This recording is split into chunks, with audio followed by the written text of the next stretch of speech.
Democratic Senator Chris Murphy of Connecticut, a member of the Senate Foreign Relations Committee. Senator, good morning. Good morning. What do you make of North Korea's missile test and of Donald Trump's, I would say, relatively muted response so far?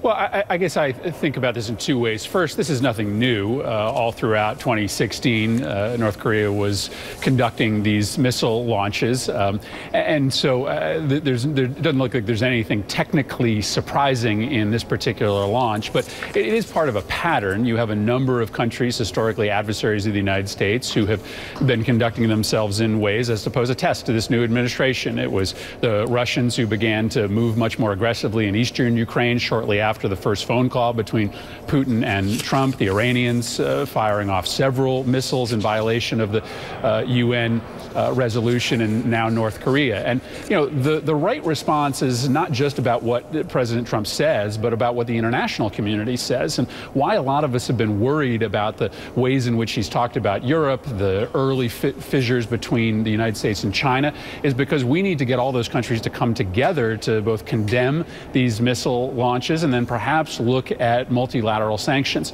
So it's not just about what Trump says, it's about what kind of response he can put together internationally, and he's just not in a particularly strong position to do that right now. So the UN's going to take that up, and in the meantime, the National Security Advisor Michael Flynn seems potentially to be in some trouble, and Washington Post columnist David Ignatius put it this way over the weekend. Michael Flynn's real problem isn't the Logan Act, an obscure and probably unenforceable 1799 statute that bars private meddling in foreign policy disputes.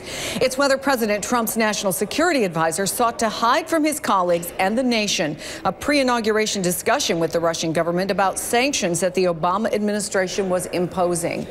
If indeed it turns out that Mike Flynn lied to the vice president, who in turn went out and repeated that, in your mind, does he have to go? He has to go if he, in fact, lied to the vice president and most likely to others in the administration. It seems pretty black and white to me. And, of course, the reports suggest that the evidence is there for President Trump to see. It appears as if there may be a transcript of a phone call, at least one phone call that he had with a Russian diplomat. And if that's available for the president to see, then if it suggests he was trying to undermine Obama sanctions, if he did lie to the vice president, then he should go, and we should bring somebody into the national security cabinet who can restore that position's credibility. Meantime, the president is in a meeting right now with Justin Trudeau.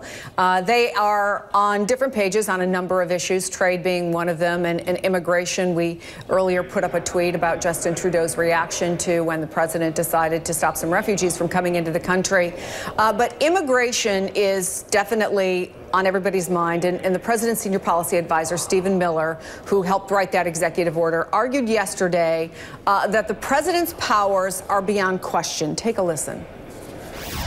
We've heard a lot of talk about how all the branches of government are equal. That's the point. They are equal. There's no such thing as judicial supremacy.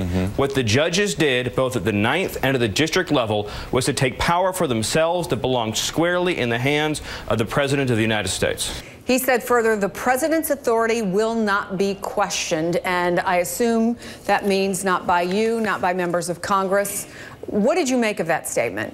I mean, I don't know what to make of that statement. I mean, that kind of rant is not helpful or productive. In fact, the Constitution makes it very clear that if the judicial branch rules that an action by either the legislature or the executive is unconstitutional, then it cannot go forward. If it's somehow suggesting that the executive branch, that the Trump administration is going to push forward with these immigration bans despite what the judiciary says, of course, that would represent a constitutional crisis of unprecedented scope. So it's a little unclear. Do you see something like that potentially even happening?